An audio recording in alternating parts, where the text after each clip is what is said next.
Hello viewers, আমাদের নতুন আরো একটি এক্সপ্লেনেশনে আপনাদেরকে স্বাগতম। ভালোবেসে বিয়ে করে এই দুইজন, কিন্তু কি এমন ঘটে যে বাসর রাতে গিয়ে বউ তার জামাইকে পেটায়? এমনকি যখনই ছেলেটি তার বউয়ের কাছে আসে তখনই যেন সে অন্য আরেকটি রূপ ধারণ করে। কি বা রয়েছে এই মেয়ের মধ্যে, সেটাই এবার খুঁজতে বের হয়ে পড়ে তার স্বামী। শেষমেশ কি সে জানতে পারবে তার বউয়ের আসল সমস্যা কি? আর সেটা জানতে হলে দেখতে হবে আমাদের পুরো এক্সপ্লেনেশন। তাহলে চলুন বেশি দেরি না করে শুরু থেকে শুরু করা যাক।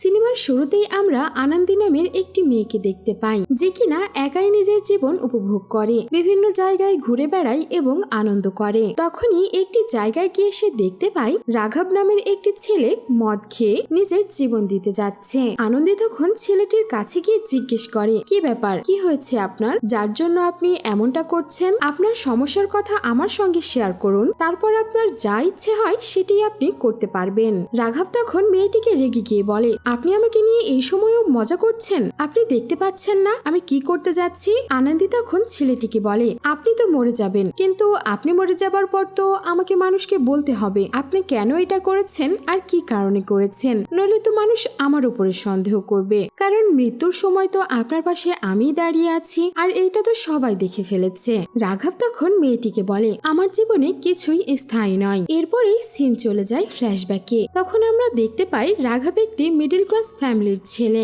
ইন্টার পরীক্ষার আগে রাঘবের বাবা রাঘবকে বলেছিল সে যদি ইন্টার পাস করে যায় তাহলে তার বাবা তাকে বাইক কিনে দেবে। এখানে রাঘব বাইক পাবার আশায় মন দিয়ে পড়াশোনা করে। তার বিশ্বাস ছিল সে যদি পাশ করে যায় তাহলে তার বাবা নিশ্চয়ই তাকে বাইক কিনে দেবে। কিন্তু সে যখন ইন্টার পাস করে তখন জানতে পারে তার বাবার কাছে তো বাইক কেনার টাকাটাই নেই। তখন থেকেই রাঘব নিজের মধ্যে একটি জেদ তৈরি করে। সে অনেক ভালো করে পড়ালেখা করবে, একটা অনেক বড় চাকরি করে গাড়ি বাড়ি করবে, তারপর সুন্দরী একটা মেয়েকে দেখে বিয়ে করে নেবে আর ভবিষ্যতে সে তার বউকে নিয়ে হানিমুনে প্যারিসে যাবে। কিন্তু রাঘবের মনের মধ্যে এই ধরনের চিন্তা ভাবনা কোথায় থেকে আসলো? আসলে এখানে কাহিনী হচ্ছে রাঘবের পাশের বাড়িতেই একটি লোক থাকতো। সে দেখতে একদমই ভালো ছিল না। সে অনেক সুন্দরী একটা মেয়েকে বিয়ে করেছে, কারণ তার কাছে অনেক ভালো একটা চাকরি আর টাকা ছিল। আর এরপর বউকে নিয়ে সে প্যারিসে হানিমুনে যায়। তখন থেকেই রাঘবেরও এমনটাই স্বপ্ন। কয়েক বছর পর রাঘবের 25 বছর হয়ে যায় আর সে অনেক ভালো একটা চাকরিও পেয়ে যায়। এখন শুধুমাত্র তার একটি স্বপ্নই বাকি আছে, সুন্দরী একটি মেয়েকে বিয়ে করা আর বউকে নিয়ে হানিমুনে প্যারিসে যাওয়া। এখানে রাঘব বিয়ের জন্য অফিসের সব সুন্দরী মেয়েকেই প্রপোজাল দেয়, কিন্তু রাঘবের ভাগ্যটা এতটাই খারাপ যে অফিসের সব মেয়েরাই বিবাহিত ছিল। এখানে রাঘব অনেক চিন্তায় পড়ে যায় সে কি করবে। তখন রাঘবের বন্ধুরা তাকে বুদ্ধি দেয় যে ম্যাট্রিমোনিয়াল সাইটে গিয়ে সুন্দরী একটা মেয়ের খোঁজ করতে, নিশ্চয়ই সেখানে তুই তোর পছন্দের একটি মেয়ে পেয়ে যাবি, এরপর তুই আরামে বিয়ে করে বউকে নিয়ে হানিমুনেও যেতে পারবি। বন্ধুদের এমন আইডিয়া শুনে রাঘব অনেক খুশি হয়ে যায় আর এরপর ম্যাট্রিমোনিয়াল সাইটে গিয়ে বউ খুঁজতে শুরু করে। শেষমেশ রাঘব এখানে নন্দিনী নামের একটি মেয়েকে পছন্দ করে, তার সঙ্গে রাঘবের বিয়েও ঠিক হয়ে যায়। এখানে ওই মেয়েটি রাঘবের বাবার বন্ধুর মেয়ে ছিল। দুই পরিবারের মানুষ একে অপরকে বেশ পছন্দ করে। বিয়ের ডেটটাও তারা পাকা করে দেয়। এখানে বিয়ের চাইতে বেশি রাঘব এক্সাইটেড ছিল বউকে নিয়ে হানিমুনে যাওয়াতে। রাঘব এখানে খুব খুশি মনে মণ্ডপে বসে মেয়ের ওয়েট করছিল, কিন্তু তখনই তারা জানতে পারে মেয়ে তার বয়ফ্রেন্ডের সঙ্গে পালিয়ে গেছে। এটা শুনে বেচারা রাঘবের মনটাই ভেঙে যায়। রাঘব যখন এখানে তার বাবার রুমে আসে তখন তার বাবা বলে, আজকে থেকে আমি আর তোর বিয়ের কথা বলবো না। এই কথা শুনে রাঘব বেশ রেগে যায় আর সেখান থেকে চলে যায়। রাঘব এখানে বাড়ি গিয়ে সেই দিন রাতে অনেক মদ খায়। সেখানে রাঘব একটি লোকের কাছে নিজের জীবনের এই সমস্যার কথাগুলো বলে। লোকটি তার এই কথাগুলো শোনার পর রাঘবকে তার অটোতে তোলে। তোমার জীবনের এই সমস্যার একটাই সমাধান, তোমার তো মরে যাওয়া উচিত। তখনই ওই অটো ড্রাইভারই রাঘবকে এই জায়গাতে ছেড়ে দিয়ে চলে যায়। সিন তখন আবারও বর্তমানে ফিরে আসে আর রাঘব বলে, শুধুমাত্র এই একটি কারণেই আমার জীবনে কোনো খুশি নেই। অন্যদিকে আনন্দী রাঘবের এই দুঃখ ভরা কাহিনী শুনে অনেক হাসতে থাকে, যার জন্যই আনন্দী এখানে বলে, ছোট থেকে আজ অব্দি আপনি কোনোদিনই নিজের জন্য কোনো সিদ্ধান্ত নেননি, যার জন্যই আজকে আপনার এই অবস্থা। তখন রাঘবও একটু ভাবতে থাকে। সে ভাবে, সত্যিই তো মেয়েটি ঠিকই তো বলছে, আমি আজ পর্যন্ত কখনোই নিজের জন্য কোনো কঠিন সিদ্ধান্ত নিইনি। রাঘব যখন পেছনে তাকায় সে দেখে আনন্দী সেখান থেকে চলে গেছে। রাঘব তখন আনন্দীকে খুঁজতে শুরু করে। কিছুক্ষণ খোঁজার পরে রাঘব আনন্দীকে পেয়ে যায়। রাঘব তখন বলে, আপনিই না বলেছিলেন আমি কখনোই নিজের জন্য কোনো সিদ্ধান্ত নেইনি, তাই আমি ভেবেচিন্তে আজকে আমার জন্য একটি সিদ্ধান্ত নিয়েছি। আমার আপনাকে অনেক ভালো লেগেছে, যদি আপনি রাজি থাকেন তাহলে আমি আপনাকে বিয়ে করতে চাই। আনন্দী তখন একটু রেগে গিয়ে বলে, আমাদের তো মাত্রই দেখা হয়েছে আর আপনি কিনা এখনই বিয়ের কথা বলছেন। রাঘব তখন বলে, আমি অনেক ভেবে দেখেছি আর আমার মনে হচ্ছে আপনি আমার জন্য পারফেক্ট, তাই আমাদের বিয়ে করে নেওয়া উচিত। আনন্দী তখন বলে, তাই নাকি, তুমি আমাকে বিয়ে করতে চাও? তাহলে আমার পিছন পিছন আসো। রাঘব তখন আনন্দীর পিছু পিছু আসে। তারা এখানে অনেকগুলো শপিং করে, আবার কিছু খাবারও কেনে। আনন্দী এখানে রাঘবকে সঙ্গে করে নিয়ে একটি অনাথ আশ্রমে আসে আর সবাইকে খাবার খাওয়ায়। এখানেই রাঘব আনন্দীর সম্পর্কে জানতে পারে যে আনন্দী অনেক ভালো একটি মেয়ে, সে সবসময় সবার খুশি চায়। এছাড়াও রাঘব যখনই অনাথ আশ্রমের কাউকে আনন্দীর ব্যাপারে জিজ্ঞেস করছিল, সবাই আনন্দীর ব্যাপারে অনেক ভালো ভালো কথা বলছিল, যার জন্যই রাঘব এবার আরো বেশি শিওর হয়ে যায় যে সে আনন্দীকেই বিয়ে করবে। সিন কাট হলে দেখা যায় রাঘব এখানে আনন্দীকে নিজের বাবা মায়ের সঙ্গে দেখা করাতে নিয়ে এসেছে। এখানে রাঘবের বাবা তাদের দুইজনকে জিজ্ঞেস করে, তোমাদের কত বছরের সম্পর্ক? রাঘব তখন বলে, আসলে বাবা আমাদের মাত্রই দেখা হয়েছে আর আমি ঠিক করেছি আমি আনন্দীকেই বিয়ে করব। রাঘবের বাবা তখন বলে, এখনই তো দেখা হয়েছে, আগে প্রেমটা হোক, একে অপরকে জেনে নাও, যদি ভালোবাসা তখনও এমনই থাকে তাহলে আমি নিজেই তোমাদের বিয়ে করিয়ে দেব। এটা শুনে আনন্দী রেগে যায় আর সেখান থেকে চলে যাচ্ছিল। রাঘব তখন পেছন পেছন এসে আনন্দীকে বলে, তুমি কোথায় যাচ্ছ? আনন্দী বলে, রাঘব তুমি না বলেছিলে তুমি আমাকে বিয়ে করতে চাও, আর এখন কিনা এসে নিজের বাবা মার অনুমতি নিচ্ছ? রাঘব তখন বলে, আমার কারো অনুমতির দরকার নেই, আমি তোমাকেই বিয়ে করব। সিন কাট হলে আমরা দেখতে পাই কিছুক্ষণ পরেই আমরা দেখতে পাই রাঘব আনন্দীকে বিয়ে করে বাড়িতে নিয়ে এসেছে, যেটা দেখে রাঘবের বাবা অনেক অবাক হয়ে যায়। রাঘবের বাবা তখন বলে, আমি না তোমাদের বললাম আগে ভালোবেসে একে অপরকে জেনে নাও, আর তোমরা কিনা আমার বউয়ের কফি নিয়ে আসার আগেই বিয়ে করে চলে আসলে। রাঘব তখন বলে, বাবা এই ঘরে আমারও ভাগ রয়েছে, পুরো বাড়িতে আর আপনার নয়, সবচাইতে বড় কথা এই বাড়িটা আমার দাদার, তাই আপনি আমার বিয়েতে অনুমতি দিন বা না দিন আমার কিছু যায় আসে না। আমি আর আমার বউ একই ঘরে থাকবো ততক্ষণ পর্যন্ত যতক্ষণ না আপনার রাগটা ঠান্ডা হয়, তাই আপনি আমাদেরকে আর ডিস্টার্ব করবেন না। এই কথা শুনে রাঘবের বাবা মা দুজনেই বেশ চমকে যায়। আর অন্যদিকে রাঘব আনন্দীকে নিয়ে ঘরের ভেতরে ঢুকে পড়ে। অন্যদিকে রাঘবের বিয়ের খবর তার বন্ধুরাও জেনে যায় আর তারা রাঘবের সঙ্গে দেখা করতে আসে। সেখানে রাঘবের একটি বন্ধু বলে, আজকে তো তোমার ফার্স্ট নাইট, আর কি করতে হবে সেটা তো আমার বলার দরকার নেই। এরপর দেখা যায় রাঘব খুব এক্সাইটেড হয়ে নিজের নতুন বউয়ের ঘরে যায় আর সে এখানে ফার্স্ট নাইট নিয়ে অনেক এক্সাইটেড ছিল। সে যখনই কিনা আনন্দীকে কিস করতে যাবে, একই আনন্দী জোরে করে রাঘবের মুখে একটা ঘুষি মেরে বসে, এমনকি সে রাঘবকে একটি জোরে লাথিও মারে। বাসর রাতের নতুন বউয়ের এমন মার খেয়ে বেচারা রাঘব সেখানেই অজ্ঞান হয়ে যায়। সকাল হলে রাঘব এখানে নিজের মার খাওয়ার কথা তার বাবা মাকে বলে না। অন্যদিকে আনন্দী ও রাঘবের সঙ্গে এমন ব্যবহার করছিল যেন রাত্রেবেলা কিছুই হয়নি। এরপর দেখা যায় রাঘব তার বন্ধুদের সঙ্গে দেখা করে আর তাদেরকে রাতের সমস্ত ঘটনাই খুলে বলে যে তার বউ বাসর রাতে তাকে পিটিয়েছে। তখন রাঘবের একটি বন্ধু বলে, এই হলিডেতে আমরা আমাদের বউকে নিয়ে বেড়াতে যাচ্ছি, তুমিও তোমার বউকে নিয়ে আমাদের সঙ্গে চলো, দেখবে সেখানে গিয়ে সবকিছু ঠিক হয়ে গেছে আর সেখানে গিয়ে তোমরা আলাদাভাবে সময়ও কাটাতে পারবে। রাঘবের পর আনন্দীকে নিয়ে সেই পার্টিতে চলে আসে। সেখানে আনন্দী অনেক ড্রিঙ্কস করে আর এরপর বাড়িতে চলে আসে।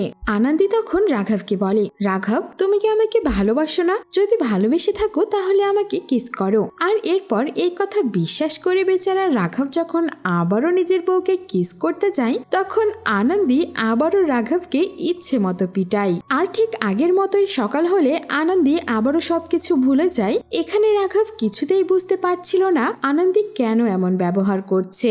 রাঘব তার বন্ধুদেরকে আবারও সবকিছু শেয়ার করে। তখন রাঘবের বন্ধু বলে, আমার তো মনে হয় তোমার বউয়ের ওপর কোনো ভূতের ছায়া পড়েছে, তাই আমাদের উচিত তাকে নিয়ে একটা বাবার কাছে যাওয়া। এরপর তারা 3 বন্ধু সত্যি সত্যিই একটি বাবার কাছে যায়। সেখানে থাকা ওই বাবাটি রাঘবের সমস্ত কথা শোনে, আর এরপর তিনি রাঘবকে 3টি উপায়ের কথা বলেন। একটা তাবিজ, একটা লেবু, আর 3 নাম্বার হলো রাঘবকে এই সবকিছু সহ্য করতে হবে। এখানে রাঘব গাড়িতে করে আনন্দীকে নিয়ে ঘুরতে আসে, আর সে এখানে বাবার বলা 3টি উপায় কাজে লাগিয়ে আবারও আনন্দীর কাছে যেতে চায়। কিন্তু বেচারা রাঘবের কপালটাই খারাপ, বাবার দেওয়া 3টি উপায়ও বেকার চলে যায়, আর আনন্দী রীতিমতো আবারও রাঘবকে পেটায়। এদিকে রাঘব কিছুই বুঝতে পারছিল না, যার কারণে সে আবারও নন্দিনীর বাড়িতে আসে, মানে সেই মেয়েটি, যে মেয়েটি বিয়ের দিন রাঘবকে ছেড়ে পালিয়ে গিয়েছিল।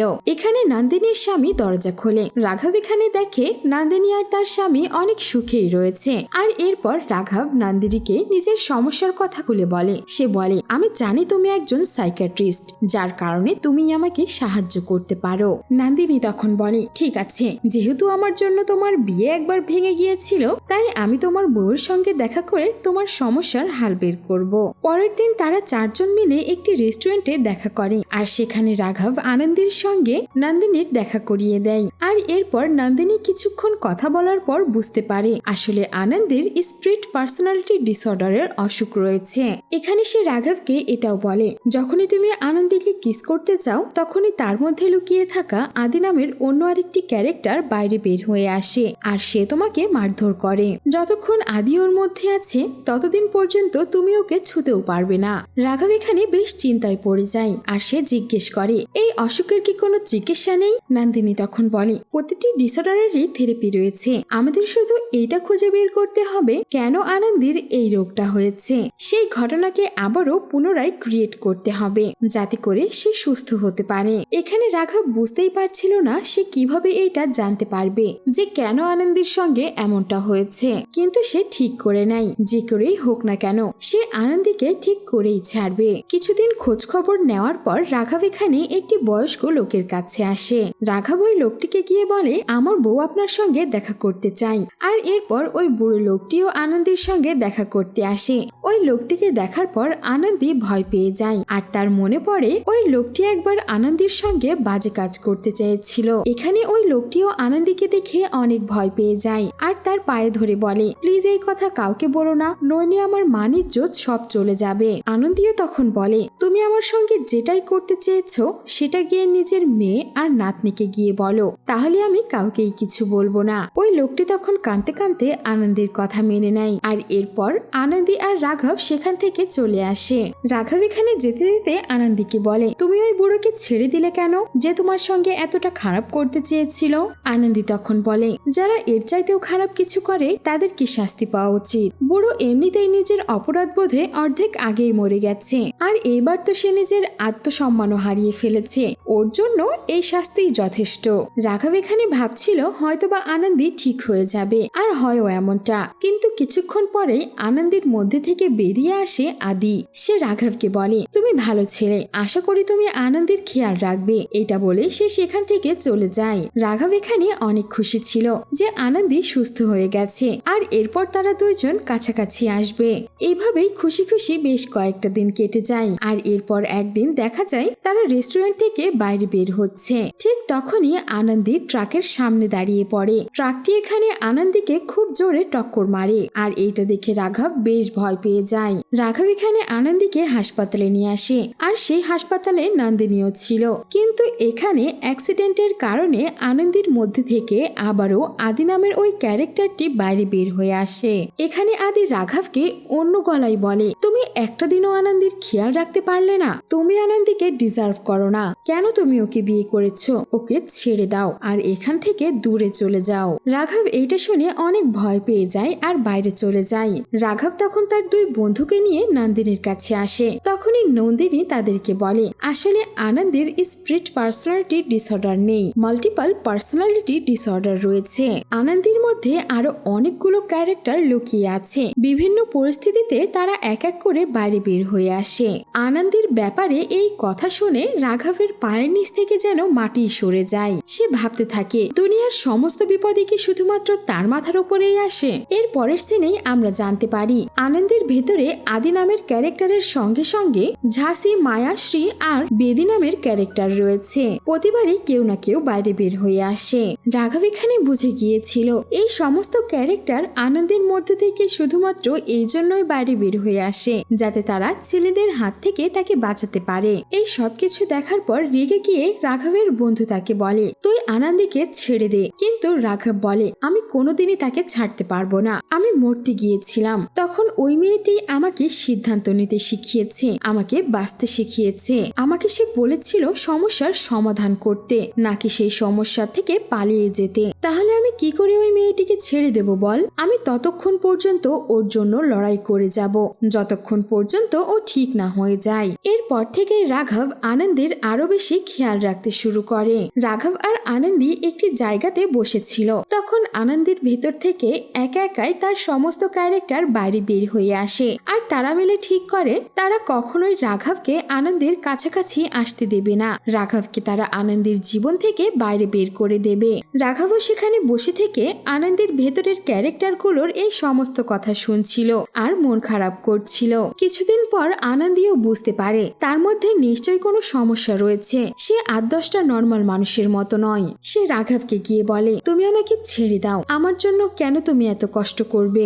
রাঘব তখন এই কথা শুনে মুচকি হেসে বলে, আমি কোনোদিনই তোমাকে ছাড়বো না, সারা জীবন তোমার সঙ্গে থাকবো আর তোমার জন্য আমি লড়াই করব। আনন্দী এইটা শুনে অনেক খুশি হয়, কারণ এত কেয়ারিং একটা হাজবেন্ড পেয়েছে সে। রাঘব এখানে আনন্দীকে নিয়ে বাড়িতে চলে আসে আর এরপর সে গোসলে যায়। কিন্তু অন্যদিকে আমরা দেখতে পাই আনন্দের ভেতর থেকে আদি নামের ওই ক্যারেক্টারটি বাইরে বের হয়ে এসেছে আর সে গিয়ে রাঘবের বাবা মার সঙ্গে দুষ্টামি করছে। রাঘবের বাবা মা এখানে আনন্দীকে মেনে নিয়েছিল, কিন্তু আদি ধীরে ধীরে রাঘবের বাবা মাকেও বেশ বিরক্ত করে, যেটা দেখে রাঘব বেশ ভয় পেয়ে যায়। এরপর থেকেই আনন্দের মধ্যে যতগুলো ক্যারেক্টার ছিল সবগুলো ক্যারেক্টারই বিভিন্ন পরিস্থিতিতে এবং বিভিন্ন সময়ে বাইরে বের হয়ে আসে। তারা সব সময় রাঘবকে বিরক্ত করতে থাকে, এমনকি এই সমস্ত ক্যারেক্টার মিলে রাঘবের জীবনটাই দুর্বিষহ করে দিয়েছিল। একদিন তো রাঘবের শার্টের মধ্যে পিঁপড়াও ছেড়ে দিয়েছিল, যেটাতে বেচারা রাঘবের অনেক কষ্ট হয়। একদিন ছাদে আসার পর আদি এসে আবারও রাঘবকে বলে আনন্দীকে ছেড়ে দেওয়ার জন্য। আর তখনই রাঘব মনে মনে একটি আইডিয়া বের করে, যদি আনন্দীর মধ্যে থাকা সমস্ত ক্যারেক্টারকে রাঘব এক এক করে খুশি করে দিতে পারে তাহলে হয়তো আনন্দী ঠিক হয়ে যাবে। যার জন্যই এরপর থেকে রাঘব সমস্ত ক্যারেক্টারগুলোকে এক এক করে খুশি করতে শুরু করে। এখানে রাঘব শ্রী শ্রী নামের ওই ক্যারেক্টারটিকে একটি বাবার সঙ্গে দেখা করিয়ে দেয়, যাতে করে ওই ক্যারেক্টার থেকে আনন্দী মুক্তি পেতে পারে। যেহেতু শ্রী শ্রী একজন সন্ন্যাসী ছিল, তাই ওই বাবার সঙ্গে দেখা হবার পর সে আনন্দের ভেতর থেকে বাইরে বের হয়ে যায়, যেটাতে রাঘব অনেক খুশি হয়। সিন কাট হলে দেখা যায় রাঘবের বাবা রাঘবের বিয়ের জন্য বাড়িতে একটি পার্টির আয়োজন করেছিল, যেখানে পরিবারের সমস্ত মানুষ ছিল। এখানে আনন্দী এসে সবার সামনে এমন ব্যবহার করে যাতে সবাই তাকে দেখে মনে করে সে একজন পাগল। আর এটা যখন রাঘব বুঝতে পারে, সে সমস্ত কিছু হ্যান্ডেল করার চেষ্টা করে। সে সবাইকে এইটা বোঝাতে থাকে যে আনন্দী একদম সুস্থ। এদিকে একদিন রাঘব ঘুরিয়ে ফিরিয়ে বেদি নামের ওই ক্যারেক্টারটিকেও খুশি করিয়ে দেয়, যার ফলে সেও আনন্দীর মধ্য থেকে চলে যায়। কিন্তু একদিন হুট করেই আনন্দী গায়েব হয়ে যায়, যার জন্য বাড়ির সমস্ত মানুষ অনেক চিন্তিত ছিল। তখনই রাঘবের চাচি উঠে বলে, তোর বউ তো সবার থেকে আলাদা, যার কারণেই তো আমাদের সামনে এত ঢং করে, দেখ কারো সঙ্গে পালিয়ে গেছে কিনা। কিন্তু আমরা দেখতে পাই সেই সময় আনন্দী মায়ার রূপ ধারণ করেছিল। মায়া এখানে মনে করছিল আনন্দীকে মেরে ফেলা উচিত, যার জন্যই সে ছাদের উপরে দাঁড়িয়েছিল। মায়া এখানে ভাবছিল আনন্দীর এই দুনিয়াতে কেউই নেই। আর তখনই সেখানে রাঘব চলে আসে। রাঘব তখন আনন্দীর হাত ধরে বলে, আমার সঙ্গে এমনটা করো না, আমি তোমাকে অনেক ভালোবাসি। তোমার যদি কিছু হয়ে যায় তাহলে আমি আর বাঁচতে পারবো না, আর যদি মরতেই হয় তাহলে একসঙ্গেই মরবো। এটা বলেই যখন রাঘব আনন্দীর সঙ্গে ঝাঁপ দিতে যাবে, তখনই আনন্দী তাকে ধরে নেয় আর তারা দুজনেই বেঁচে যায়। এখানে আনন্দীর ভেতরে থাকা মায়া নামের ওই ক্যারেক্টারটিকেও রাঘব খুশি করে দিয়েছিল, যার জন্য সেই ক্যারেক্টারটিও আনন্দীর ভেতর থেকে চলে যায়। আর এখন শুধুমাত্র রাঘবকে আদিকেই খুশি করতে হবে, তাহলেই আনন্দী একবারে সুস্থ হয়ে যাবে। তখনই আমরা দেখতে পাই আনন্দের ভেতরে থাকা সমস্ত ক্যারেক্টার বাইরে বের হয়ে এসেছে আর তারা একে অপরের সঙ্গে কথাও বলছে। তারা বলছে আমাদের উচিত আনন্দীকে নিজের জীবনে বাঁচতে দেওয়া, কারণ রাঘব তার জন্য জন্য একেবারে পারফেক্ট ম্যাচ। আর আনন্দিতা এখন সুস্থও হয়ে যাচ্ছে।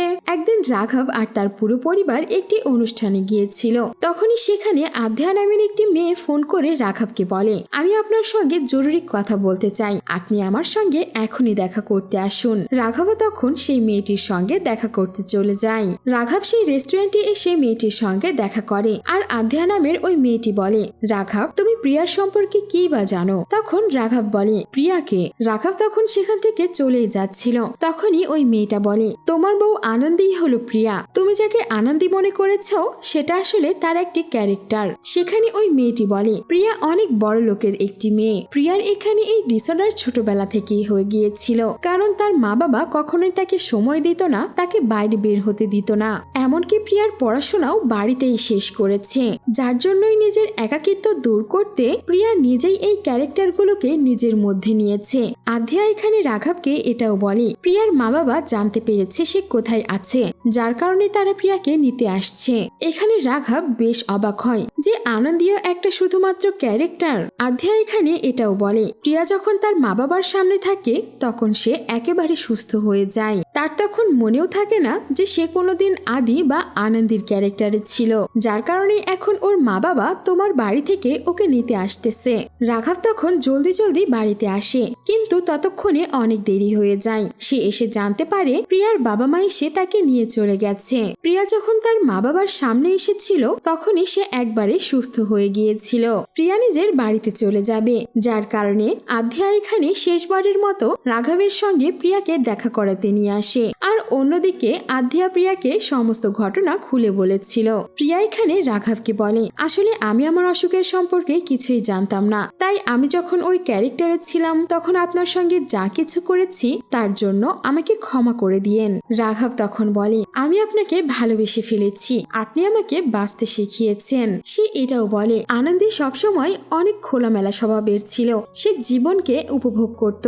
আপনার তো এমনটাও হওয়া উচিত নয় যে নিজেকে গুটিয়ে রাখবেন, নিজের সিদ্ধান্ত নিজেই নিতে শিখুন। এইটা বলার পর মন খারাপ করে রাঘব সেখান থেকে চলে যায়। অন্যদিকে দেখা যায় রাঘব নিজের রুমে বসে অনেক কান্নাকাটি করছে আর প্রিয়াকে মনে করছে। আর এদিকে প্রিয়ার বাবা মা প্রিয়াকে নিয়ে বিদেশ চলে যাচ্ছে। তখনই প্রিয়া বারবার রাঘবের কথা ভাবছিল যে রাঘব তাকে কতটা ভালোবাসে, যার জন্যই সেই দিন রাঘব প্রিয়াকে এইসব কথা বলেছিল। তখনই প্রিয়া তার বাবাকে বলে, বাবা আমি আপনাদের সঙ্গে যেতে পারবো না, আমি নিজের জন্য আজকে একটা সিদ্ধান্ত নিয়েছি, আমি সারা জীবন রাঘবের সঙ্গে থাকতে চাই, আমি তাকে ভালোবাসি। সিন কাট হলে দেখা যায় প্রিয়া আবারও রাঘবের সঙ্গে দেখা করতে এসেছে, ঠিক সেই জায়গায় যে জায়গাতে তাদের প্রথম দেখা হয়েছিল। প্রিয়া তখন রাঘবকে বলে, আমি প্রিয়া, তাহলে চলো নতুন করে আমরা আমাদের জীবনটা শুরু করি। এই কথা শোনার পর বেচারা রাঘব অনেক খুশি হয়ে যায় যে শেষমেশ তার লাভ স্টোরিটা পূরণ হয়ে গেল। সিন কাট হলে আমরা দেখতে পাই হানিমুনে এখানে রাঘব প্রিয়াকে নিয়ে প্যারিসে এসেছে আর তারা দুজন অনেক খুশি ছিল।